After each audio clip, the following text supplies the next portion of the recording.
काहीच कल्पना नव्हती की ही गोष्ट मला आजपर्यंत भोगावी लागेल.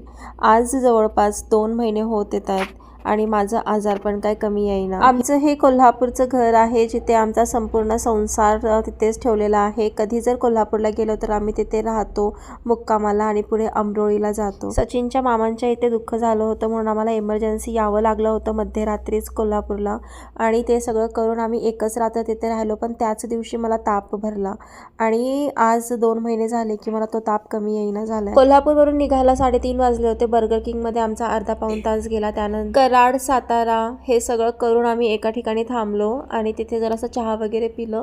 बघता बघता ताप इतका भरला होता की मी औषधं खाऊन झोपले आणि आम्ही पुण्याला रात्री 11च्या दरम्यान पोहोचलो होतो. थोडा उशीरच झालेला कारण थांबलो होतो एका ठिकाणी. त्यानंतर मला जेव्हा असं वाटत नव्हतं म्हणून मी सूप पिला आणि रात्रीचे 3:30 वाजता आम्ही नाशिकला पोहोचलो. याचा पूर्ण व्हिडिओ मी यूट्यूब चॅनलवरती टाकलेला आहे. आजच तुम्ही नक्की जाऊन चेकआउट करा. आणि भावाला जायचं होतं छत्रपती संभाजीनगरला म्हणून नॉर्मली नॉनव्हेज केला त्याच्यासाठी आणि त्याला पाठवलं. तो पण फार इमोशनल झाला होता जाताना.